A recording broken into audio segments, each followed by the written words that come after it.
मुंबई, ठाणे आणि पालघरला पावसाचा orange alert. ताशी 50 ते 60 किलोमीटर वेगाने वारे वाहण्याची शक्यता।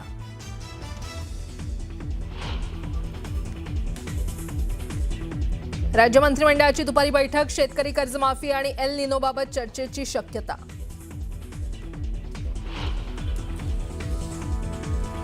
पालघरच्या डहाणूमध्ये भर दिवसा ज्वेलर्सवर दरोडा। इराणी नगर परिसरातील लक्ष्मी ज्वेलर्समधून लाखोंचा ऐवज लंपास।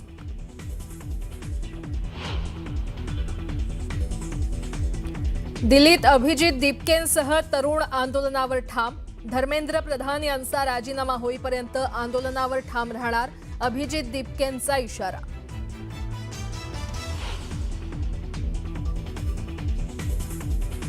नरेंद्र मोदी हे भारताच्या इतिहासातील सर्वात मोठे तरुणाई विरोधी पंतप्रधान। राहुल गांधींची मोदींवर घणाघाती टीका। धर्मेंद्र प्रधानांचा राजीनामा घेऊ शकत नाही म्हणत हल्लाबोल।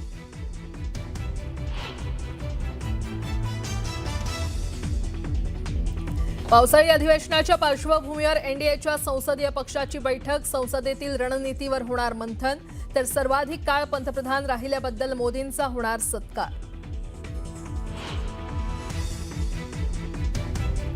20 जिल्हा परिषदा आणि पंचायत समित्यांमधील आरक्षणाच्या मुद्द्यावर आज सर्वोच्च न्यायालयात सुनावणी। 3 सदस्यीय खंडपीठासमोर होणाऱ्या सुनावणीकडे राज्याचं लक्ष।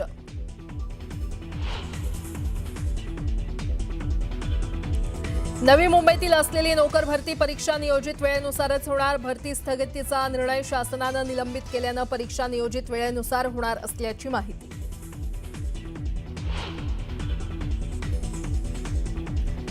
जम्मूच्या अखनूर परिसरातील चिनाब नदीला पूर। पुराच्या पाण्यात वाहून आलेले लाकडाचे ओंडके गोळा करतानाचा व्हिडिओ समोर।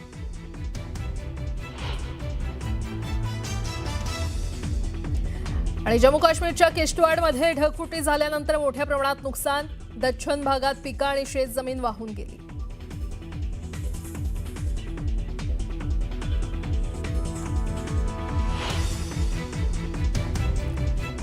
मुलुक महाराष्ट्राला आता सुरुवात करूया। नवी दिल्लीमध्ये सीजेपी आजही आंदोलनावर ठाम आहे। दिल्लीमध्ये अभिजित दीपकेंसह तरुण आंदोलनावर ठाम आहेत। जोपर्यंत धर्मेंद्र प्रधान यांचा राजीनामा होत नाही तोपर्यंत आंदोलन सुरूच राहील, असा इशारा अभिजित दीपके यांनी दिलाय।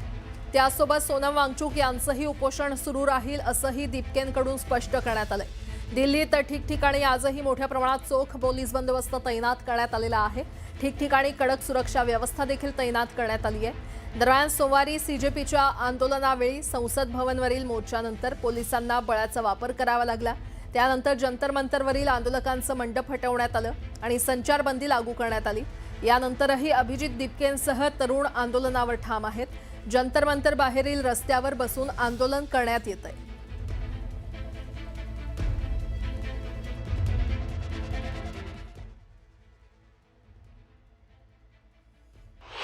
आज जो दिल्ली पुलिस ने करा है, आज जो स्टूडेंट्स को मारा है, जिस तरीके से स्टूडेंट्स का सर फोड़ा है, वो बहुत ही शर्मनाक है। इसके वजह से पूरी दुनिया में हमारे देश की बदनामी हो रही है। और दिल्ली पुलिस ने ऐसा क्यों करा ये सबको पता है। ऊपर से ऑर्डर आए थे, नरेंद्र मोदी और अमित शाह से ऑर्डर आए थे। दिल्ली पुलिस ने 12 साल की बच्ची का सर फोड़ा है। एक लड़की के छाती पर पैर दिया है दिल्ली पुलिस के मेल ऑफिसर्स ने। जिस 12 साल की बच्ची का सर फोड़ा है वो एक मेल पुलिस ऑफिसर ने फोड़ा है। और इसी के चलते ये देखते हुए बहुत दुख के साथ ये मुझे कहना पड़ रहा है, सोनम सर ने अपना अनशन जारी रखने का घोषणा की है। सोनम सर का ये कहना है कि जिस तरीके से पुलिस ने स्टूडेंट्स को मारा पीटा उससे उन्हें काफ़ी दुख हुआ है और उसके चलते वो अपना।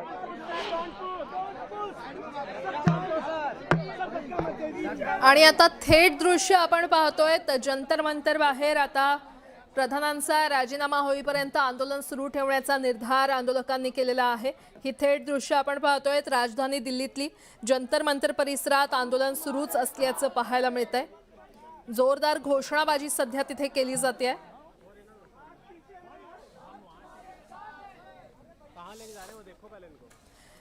तर नवी दिल्लीमध्ये सीजेपीचं आंदोलन अजूनही सुरू आहे। ही थेट दृश्य आपण पाहतोय। दीपकेंसह आंदोलक आंदोलनासाठी पुन्हा जंतर मंतर मैदानावर पोहोचलेले आहेत आणि तिकडची ही थेट दृश्य मोठ्या प्रमाणात आंदोलक जमलेले आहेत. जंतर मंतरवर पोलिसांचा कडेकोट बंदोबस्त असतानाही आंदोलक मात्र आंदोलनावर ठाम आहेत. पुन्हा एकदा शिक्षण मंत्री धर्मेंद्र प्रधान यांच्या राजीनाम्यावर आंदोलक आक्रमक झालेले आहेत. आंदोलक ठाम झालेले आहेत आणि ही थेट दृश्य आपण पाहतोय. तर दिल्लीमध्ये पोलीस आणि आंदोलकांमध्ये सध्या बाचाबाची होत असल्याचं पाहायला मिळतंय.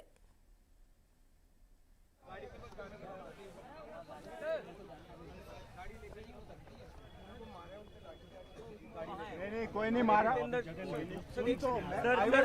आप कल जो हुआ अभी की बात, अभी कल की नहीं, कल जो हुआ उसके बाद अभी कहीं मत कोई नहीं मारा। ये वीडियो आप लोग मना करे जाने। ये नहीं सुन तो लो। तर आपण पाहतोय अभिजित दिपके यांच्यासह काही आंदोलक तिथे उपस्थित आहेत आणि सध्या पोलिसांसोबत त्यांची बाचाबाची सुरू असल्याचं पाहायला मिळतंय. आप रोड को obstruct ना करें। आंदोलक प्रधान यांच्या राजीनाम्यावर ठाम आहेत. राजीनाम्याशिवाय मागे हटणार नाही असं आंदोलकांचं म्हणणं आहे. सध्या दिल्लीमध्ये, राजधानी दिल्लीमध्ये पोलीस आणि आंदोलकांमध्ये बाचाबाची होत असल्याचं पाहायला मिळतंय. काल दिल्ली पोलिसांनी आंदोलकांवर लाठीचार्ज केला. त्यामध्ये अनेक विद्यार्थी जखमी झाले आणि आता आंदोलक पुन्हा एकदा जंतर मंतर मैदानावर पोहोचलेले आहेत आणि आपल्या आंदोलनावर ठाम असल्याचं आंदोलकांचं म्हणणं आहे. आंदोलन स्थळापासून 150 मीटर आधी बॅरिकेड्स लावण्यात आलेले आहेत. जंतर मंतरवर पोलिसांचा कडेकोट बंदोबस्त पाहायला मिळतंय. मात्र आंदोलक अजूनही आपल्या आंदोलनावर ठाम असल्याचं पाहायला मिळतंय. सरकारनं चर्चेसाठी जंतर मंतरवर यावं अशी अभिजित दिपके यांनी भूमिका स्पष्ट केलेली आहे. सरकारनं आमच्याशी चर्चा करावी, जंतर मंतरवर यावं अशी भूमिका अभिजित दिपके यांनी स्पष्ट केलेली आहे. सध्या दिल्लीमध्ये पोलीस आणि आंदोलकांमध्ये बाचाबाची होत असल्याचं पाहायला मिळतंय. तर जंतर मंतरकडे जाणाऱ्या रस्त्यावर मोठा पोलीस बंदोबस्त तैनात करण्यात आलेला आहे. ही थेट दृश्य आपण पाहतोय जंतर मंतर परिसरातली. पोलीस आणि आंदोलकांमध्ये सध्या बाचाबाची होत असल्याचं पाहायला मिळतंय. सरकारनं चर्चेसाठी जंतर मंतरवर यावं अशी भूमिका अभिजित दिपके यांनी स्पष्ट केलेली आहे. दिल्ली पोलिसांकडून आंदोलनस्थळी बॅरिकेटिंग करण्यात आलेलं आहे. आंदोलनस्थळाच्या 150 मीटर आधीच बॅरिकेटिंग करण्यात आलेलं आहे. त्यामुळे आता सरकारची नेमकी भूमिका काय असणार हे पाहणं महत्त्वाचं ठरणार आहे. मात्र सध्या ही थेट दृश्य आपण पाहतोय. राजधानी दिल्लीमध्ये जंतर मंतर परिसरात आंदोलक मोठ्या संख्येनं पुन्हा एकदा जमलेले आहेत आणि आपल्या आंदोलनावर ठाम असल्याचं पाहायला मिळतंय. पोलीस आणि आंदोलकांमध्ये सध्या बाचाबाची होते. मात्र सरकारनं चर्चेसाठी जंतर मंतरवर यावं अशी भूमिका अभिजित दिपके यांनी स्पष्ट केलेली आहे किंवा तशी भूमिका त्यांनी घेतलेली आहे आणि पुन्हा एकदा रोष व्यक्त केला जातोय. प्रधान यांच्या राजीनाम्याशिवाय मागे हटणार नाही अशी आंदोलकांची भूमिका आहे.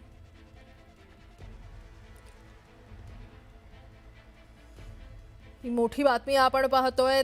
शिक्षण मंत्री धर्मेंद्र प्रधान यांच्या राजीनाम्यावर आंदोलक सध्या ठाम आहेत आणि पुन्हा एकदा दिल्ली पोलिसांकडून तिथे बॅरिकेटिंग करण्यात आलेली आहे. मोठ्या प्रमाणात पोलीस बंदोबस्त तैनात असला तरीही आंदोलक आपल्या आंदोलनावर ठाम आहेत.